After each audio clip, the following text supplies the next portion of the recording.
Robson Oliveira apresenta uma nova abordagem sobre a política de Rondônia. Podcast Resenha Política com Robson Oliveira.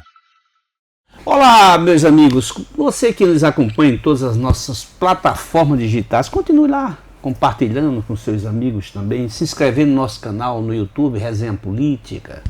Acompanhe a gente pelo Instagram, Robson Oliveira, no Resenha Política também. Assista nossos programas terças e quintas pelo site Rondônia Dinâmica e também no Gente de Opinião.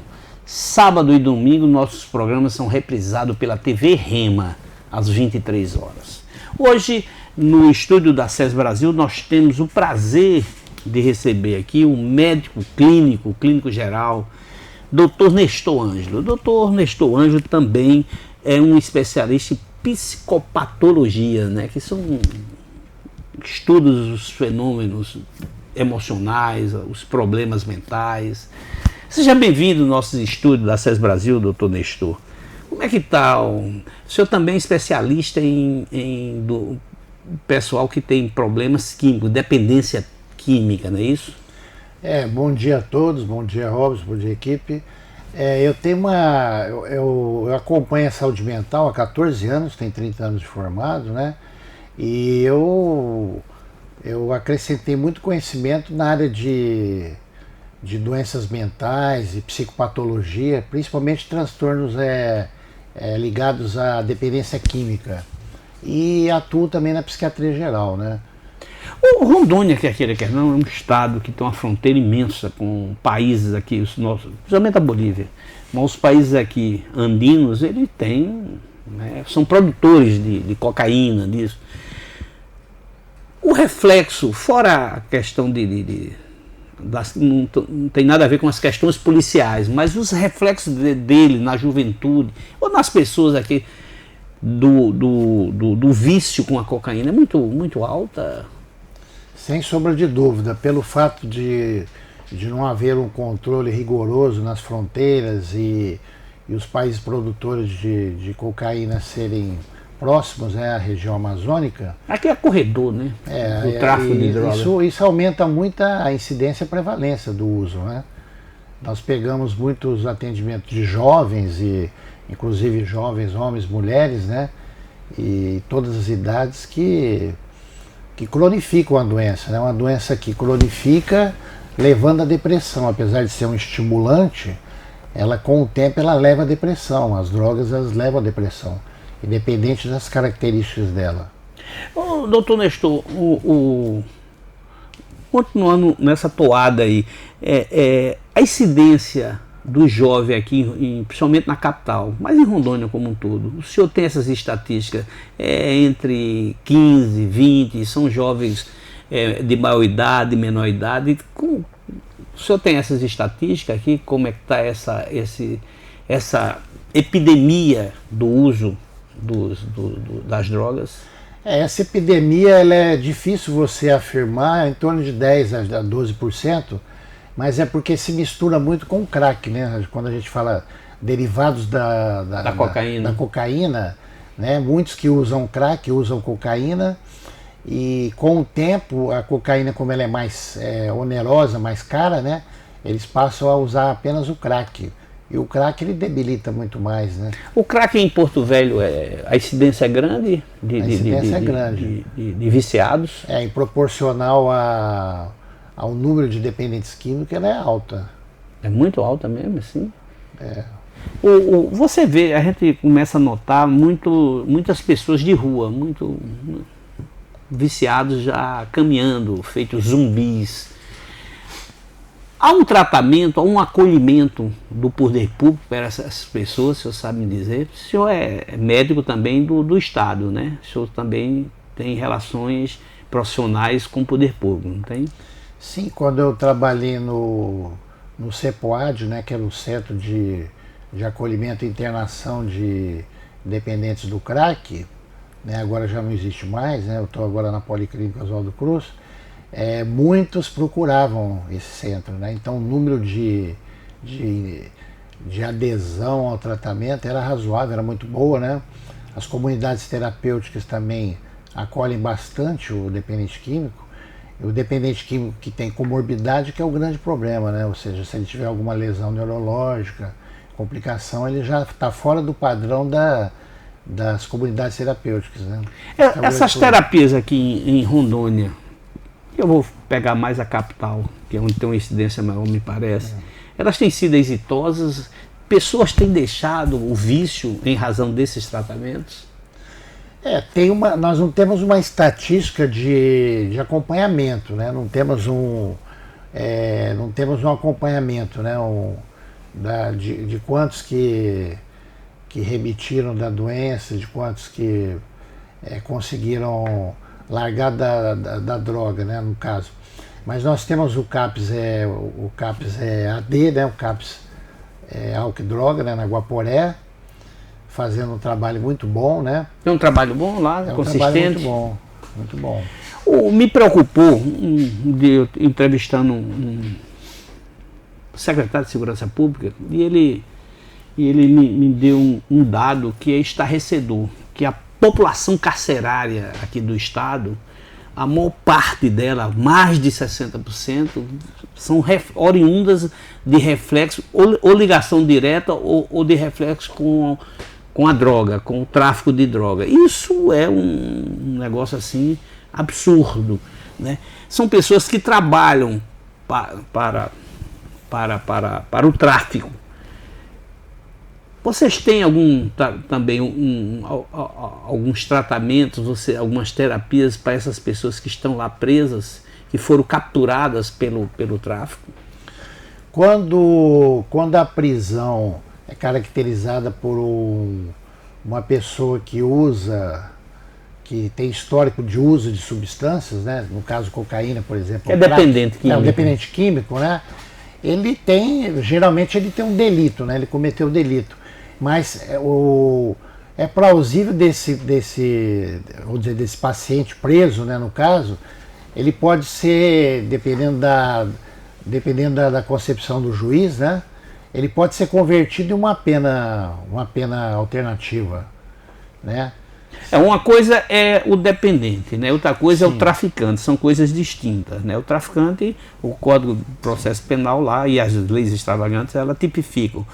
A gente fala, até porque há uma discussão até jurídica da quantidade, se é para uso próprio, né? Você descriminaliza isso aí. Mas ao descriminalizar, mesmo uma pena alternativa, me parece que o Estado é obrigado a dar um acolhimento, né? Nesse sentido que a minha pergunta, tem tido esse acolhimento mesmo? Sim, eu pessoalmente... Porque não adianta dizer, você não vai para a cadeia, você não vai para o presídio, você vai cumprir uma pena alternativa. Mas se ele continuar dependente, vai reincidir. Verdade. É nesse sentido que eu estou perguntando. Vocês têm equipes terapêuticas para atender, para acolher essas pessoas viciadas? Nos presídios não tem equipe especializada, mas quando esse preso é dependente químico e nós laudamos o caso e o juiz acata, né, no caso, aí ele pode ir para uma comunidade terapêutica. Já aconteceu de vários casos, ele é dependente químico, ele não tem periculosidade, né? Ele não é um preso assim com risco, né? Grande. Ele pode ser transferido, sim. O senhor é clínico geral, mas o senhor tem se dedicado bastante anos com essas terapias dos dependentes químicos, né? Essas doenças que terminam também tendo reflexos com doenças mentais. Como é que está hoje em Rondônia essas doenças mentais decorrente desses reflexos com a dependência química? Tem aumentado, tem diminuído, tem estabilizado? Não tem estabilizado, porque o maior uso de substância é o álcool, né? Então o álcool ele só vem aumentando já. O álcool ele traz prejuízo, né? Tanto social quanto para relação no trabalho, né? A gente fica falando só das drogas ilícitas, mas as lícitas também são problemas. São problemas, né? Isso. O álcool, inclusive, ele é vamos dizer assim, um trampolim, que o pessoal fala, um trampolim para cocaína, nicotina, maconha, né? Então o álcool, por ser lícito, né? É uma droga que dá muitos problemas no trabalho, por exemplo, né? Absenteísmo, gera muitos problemas, né? O álcool é um problema sério no ambiente de trabalho e também na sociedade. Acidentes automobilísticos, né? Eu trabalho no SAMU há 20 anos, né? Entendeu? Então eu faço emergência e faço a área de dependência química. Mas o senhor está dizendo que trabalha no SAMU, o senhor faz emergência, mas me parece que pelo menos na capital, um dos maiores problemas é mobilidade urbana mesmo, né? Problemas mais de respeito às leis do trânsito mesmo, né? Sim, justamente. A maioria dos acidentes... ortopédico, né? A maioria dos acidentes de trânsito, os mais graves geralmente estão ligados a álcool, né? Está associado ao álcool? Associado a álcool, os mais graves. Não a maioria, mas os mais graves estão ligados a álcool, com certeza. Tem estatística no Detran, no SAMU, é só pesquisar que a gente vê que o álcool está envolvido nos acidentes mais graves. A primeira causa é negligência, né, no trânsito, mas se a gente considerar a gravidade do problema, né, o álcool está envolvido. Quer dizer, é uma droga que você perde o equilíbrio, perde a cognição, os reflexos, né? Então é muito comum, são muitos acidentes de trânsito. Doutor Nestor, a saúde, como é que anda as políticas públicas de saúde do Estado? Eles então, a gente sempre eu sempre falo para o Dr. James, para alguns políticos também, né, amigos, né? Falo assim, olha, a gente tem muitas ideias de projetos, né? Precisa ter uma equipe para fazer esses projetos. Por exemplo, se você começa, como é que você faz? Se você começa a tratar melhor, né? Fazer mais prevenções primárias e secundárias em relação às drogas, né? Em relação aos acidentes. Aí você previne também suicídio, porque a droga é a segunda causa de suicídio no mundo. A primeira é a depressão. A depressão está incontrolável. A depressão em 2030 ela vai ultrapassar doenças cardiovasculares. O senhor acredita isso aqui, esse aumento assim preocupante e essa projeção que o senhor faz para daqui a 4 anos desses dados tão absurdos da depressão, o senhor atribui aqui? Então, a depressão... Você é um estudioso. Sim, a depressão, ela assim, se nós pensarmos em herdabilidade, ou seja, o que é uma herdabilidade? Você compara a história familiar daquela pessoa com a população geral. Ela não é alta, ela é 37%, ou seja, em cada 100, né, cada 100 pessoas deprimidas, 37 tem um componente importante genético, mas os fatores ambientais são mais importantes que o fator genético. Então, o deprimido, né, ou o deprimido ansioso, ele muitas vezes ele não tem uma carga importante, você não vê uma história importante na família de depressão, mas ele vai ficar deprimido por quê? Problemas familiares, problemas com drogas, problemas financeiros, entendeu? Problemas sociais. Isso leva à depressão. A depressão é um desbalanço de neurotransmissores. Doutor, a gente pode estabelecer, do ponto de vista médico, uma diferença entre uma pessoa triste e uma pessoa depressiva, ou as duas coisas, uma está interligada na outra? Não, a depressão é uma tristeza profunda, né? É uma perda do vigor, perda de ânimo, né? Aquilo fica reverberando a cabeça da pessoa. É uma pessoa, o triste é diferente, o triste é passageiro, né? O triste, houve um acontecimento, isso daí às vezes não precisa ser tratado com medicação nem com terapia. Agora o deprimido, ele tem que ao menos ser avaliado, se tiver suspeita de depressão, né? A depressão é uma queda daquele potencial que ele tinha, de humor, de afeto, de valia, né? Então é um paciente uma pessoa que realmente atrapalha o rendimento dele, chegando muitas vezes até no cognitivo, né? Memória, raciocínio. Então, primeiramente, ele fica triste, né? O tristonho, né? Mas se isso evolui, aí pode ser uma depressão. Tem que ser óbvio que a depressão, eu sei que é uma depressão emocional, depende da pessoa, mas entre aspas, o que eu vou dizer, mas é entre aspas mesmo. ela termina contagiando quem está por perto, ela termina refletindo também nessas relações e afetando a relação com o outro, do outro consigo e com a sociedade. A pergunta objetiva é essa: se o deprimido ele pode terminar influenciando com que aquela pessoa com quem ele convive na mesma habitação, ela também se torne um deprimido ou não?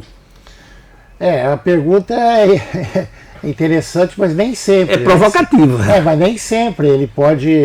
Você pode ter um deprimido numa prole, numa família, né? Numa unidade familiar. Numa unidade familiar, mas existem duas situações. Porque ele passa a ser um problema naquela unidade familiar. Ele pode querer ser tratado, né? E ele pode não querer ser tratado. Se ele não quiser procurar um acompanhamento, aí realmente aí contagia, né? Aí termina criando. Cria um sistema familiar doente, né? O senhor acha hoje que com a internet, com essas novas tecnologias que as pessoas têm acesso, né? E termina se isolando, que eu digo, em relação com outras pessoas, mas não está isolado do mundo, está ali mexendo com a inteligência artificial. Isso pode contribuir também para esse isolamento, esse auto-isolamento, pode contribuir de alguma forma para essas doenças emocionais? Sim, já tem causas de doenças causadas pela internet, né? Depressão do Facebook, pessoas com perda de controle, né, nos jogos eletrônicos. Então o adoecimento com as telas já é evidência, já tem catalogado as categorias de doenças geradas pelo uso excessivo e indevido das telas, realmente. E a depressão é uma delas. A depressão do Facebook, como é que funciona? A pessoa, em síntese, ela começa a participar de um grupo, de repente, dependendo do status mental dela, aí ela começa a não ser mais, não se sentir mais importante no Facebook. Aí ela pode criar uma irritabilidade, no Face, no Instagram, nas mídias digitais como um todo. Ela pode se sentir com desvalia, não mais importante. Não, tem um sentimento de abandono, né? Abandono, né? De abandono. De rejeição. De rejeição. Isso é possível nas telas também. Hoje nós temos dados concretos de que outras que estão no outro lado da tela, terminam influenciando no suicídio, né? Tem pessoas que se suicidam nesses fóruns de debates que a mídia digital propicia. É verdade. Inclusive agora no Setembro Amarelo, né, que agora é recente, existem estatísticas importantes dizendo que você no Setembro Amarelo você não pode ficar falando, né, sobre métodos de suicídio. Essas coisas, todos esses detalhes, eles são prejudiciais. Você tem que falar de prevenção, de saúde, né? Eu me lembro que aumenta muito o número de suicídio quando a pessoa começa a falar de técnicas, né, de planejamento, né? Isso aumenta o suicídio. Então, há 2, 3 anos atrás, eles nos convidavam, né, para dar palestra e a gente falava no completo, né? Já fazia os alertas. Eu fazia os alertas, mas hoje a gente nem fala. Quando me convida para falar de suicídio, eu falo só de planejar, eu falo só de prevenção. E uma das maneiras de prevenir o suicídio é o quê? É você tratar a depressão. Mas discutir o suicídio uso enquanto de drogas. Causa é um tabu? É preocupante? Não, é preocupante. O Brasil não tem um índice máximo de suicídio, mas no mundo ele é muito alto. Tem países que a incidência é muito alta. Acho que o Japão é um deles. Entendeu?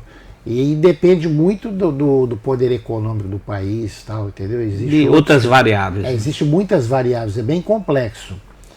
O suicídio, que é um fato consumado, na verdade você não vai prevenir um suicídio, você vai prevenir os incidentes, a cadeia que leva ao suicídio. Uma das maneiras que eu falo para os alunos é o quê? Você tratar bem a depressão, seja unipolar ou bipolar, né, que é grave, e você tratar o uso de drogas, né? Na sua opinião, o suicida, ele quando, pelo menos nas suas tentativas de dar fim e acaba a sua vida, nos seus estudos, tem alguma coisa que leve a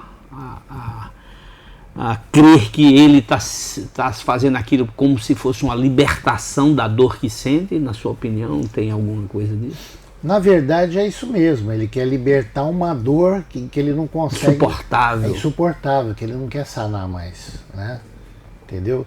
Inclusive quando ele não consegue realizar, ou seja, ele não chega ao suicídio, tem uma tentativa, né? É o paciente, e sobreviveu, é o paciente que tem que ser mais visado. São 2 pacientes mais graves, fatores críticos para o suicídio. Um é aquele que tentou e não morreu, e o outro é aquele que tem doença mental. Quem tem doença mental, né, inclusive o uso de drogas, é o paciente mais propício ao suicídio. E o homem, ele é muito agressivo até na autoinfligência.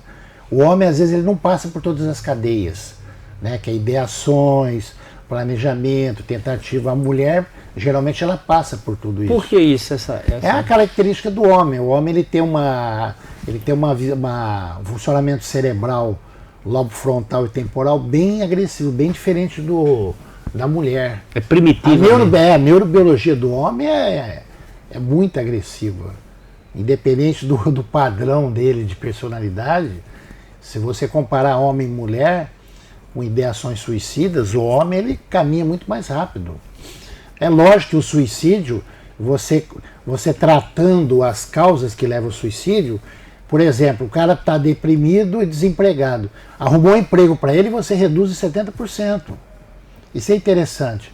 Mesmo que você não reduza todos os fatores que levam à vontade de suicidar, mas se você já salva ele, já só dando emprego para ele, dando fluoxetina, antidepressivo, aquele que tem a estima baixa. Isso. Se você ataca essas causas... Psicólogo especializado. Então, se você começa a atuar nessa cadeia, ele não vai caminhar para o suicídio. Entendeu? Porque o suicídio ele é complexo, mas ele é o acúmulo de fatores que leva a suicídio. Deixa eu lhe fazer uma pergunta. Aquele que fez os atos preparatórios para o suicídio, que tentou de fato e não deu cabo à sua vida, que o suicídio não foi consumado, essa pessoa está extremamente grave, mas na sua opinião, é um arrependimento, é a falta de coragem de tirar a própria vida, ou essa doença está ainda em processo de evolução? Olha, na verdade o que você está falando é importante, existe muita, a gente chama de ambivalência. Sim. O que é o ambivalente? Vou dar um exemplo, ele vai na ponte e ele quer se jogar. Então ele olha para o rio, ele olha, a vida não vale nada, ele começa a ruminar, ele começa a resmungar. Eu vou me matar, vou me matar. Só que aí ele lembra do filho dele que nasceu. Ou ele lembra da mulher. Então, o que acontece no cérebro dele? O circuito fica mais protegido. Porque no nosso lobo frontal tem algumas áreas que se conectam com a emoção e com a razão.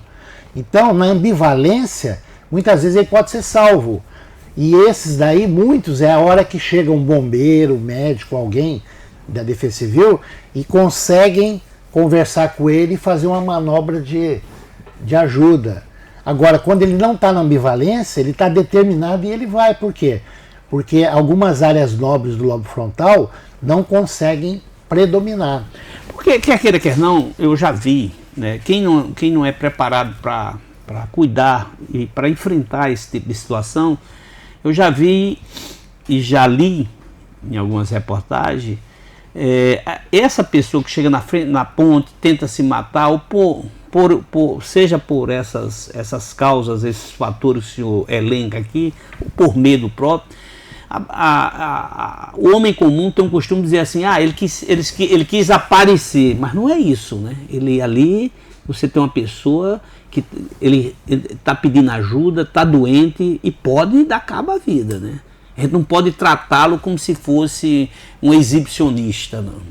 Não, a gente tem que levar muito a sério, porque o potencial suicida, né, aquele que tem comportamento suicida, aquele que mudou o seu ritmo de trabalho, mudou a relação interpessoal, arrumou uma coisa nova que é prejudicial, no caso substâncias, começa a beber, aquela coisa toda, isso daí já é um alerta para que ele possa cometer o suicídio. E muitas vezes ele não comete suicídio, mas comete um homicídio, né?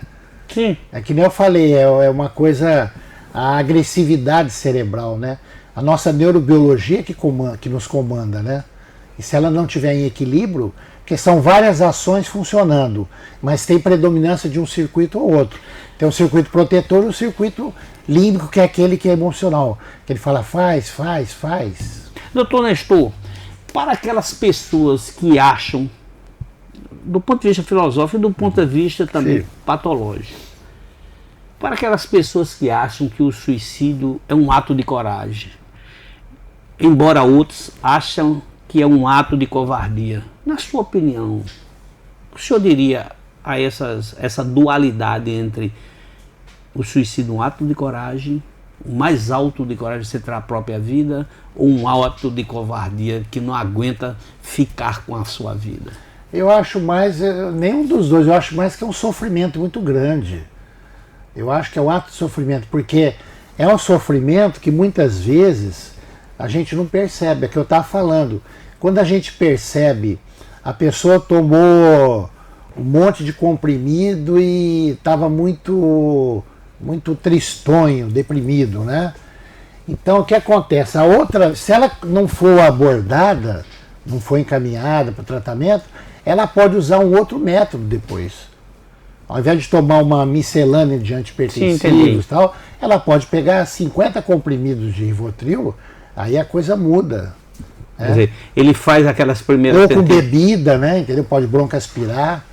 Entendeu? Então as tentativas de suicídio, sejam elas brandas ou não, né? Eu lembro de uma aula de um grande professor de Minas, e a pessoa pode muito bem tomar 10 de pirona e ter um problema mental surgindo, daqui um período de 2 anos, 6 meses, 2 anos, ela consegue tomar comprimido mais forte. Esses gatilhos é perceptível?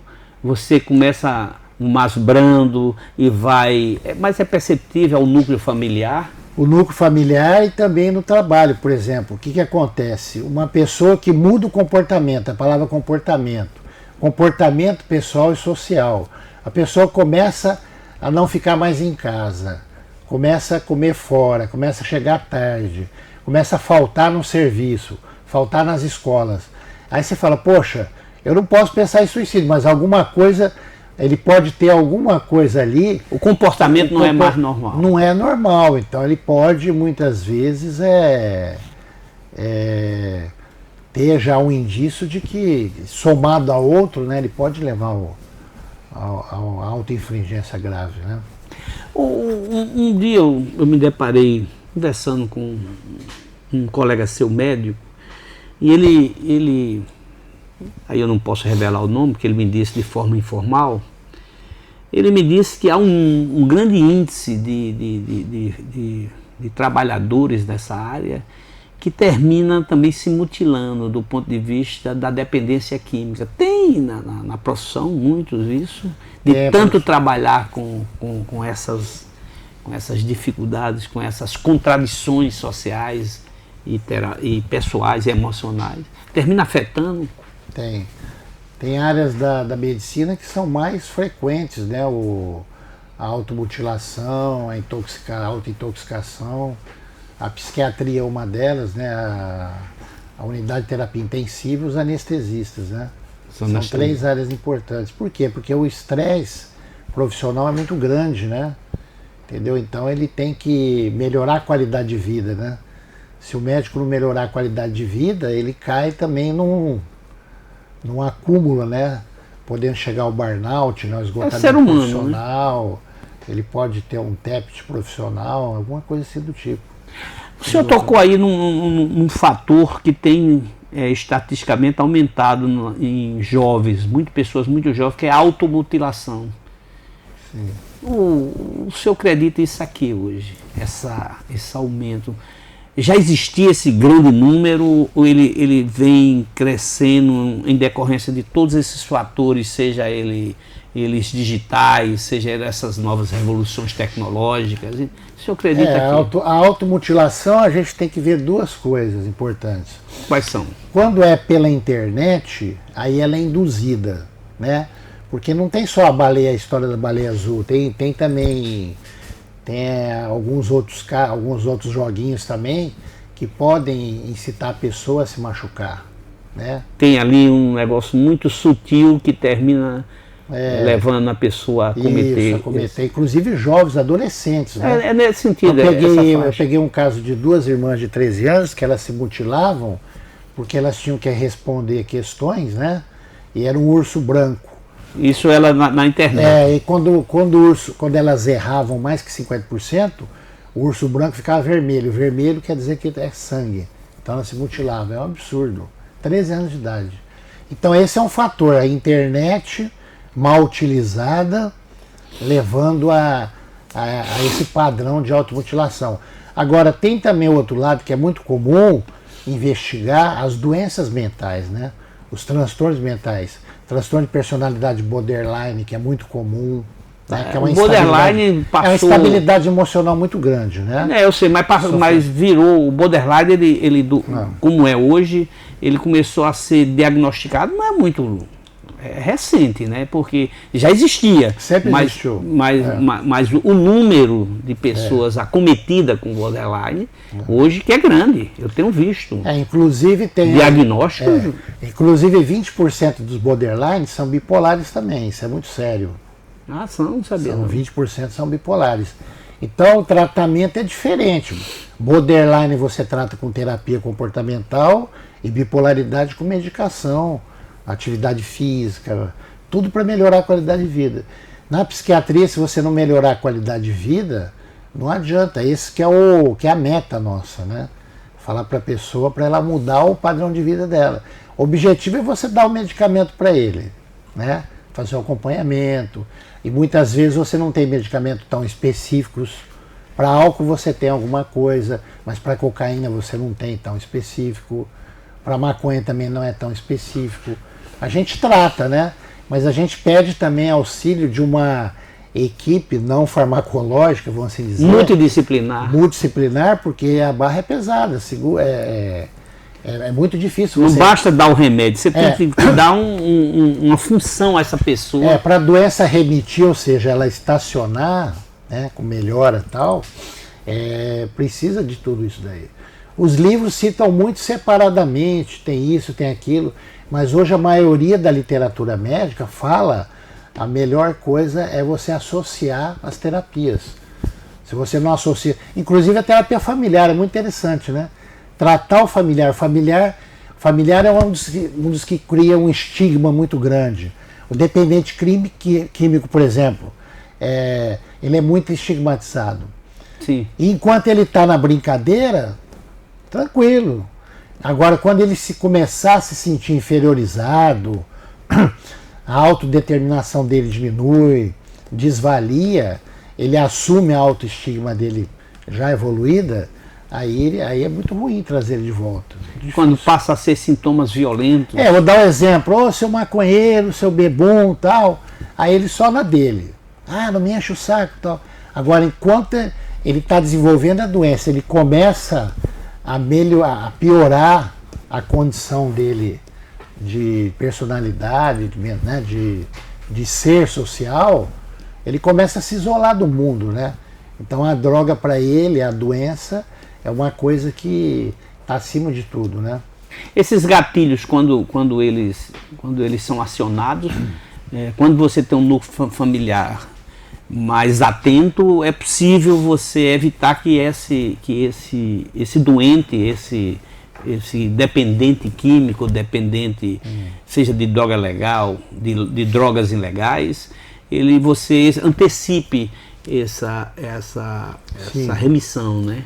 O tamanho do efeito do tratamento, ou seja, a recuperação do paciente, ele é maior quando a gente faz mais que uma terapia.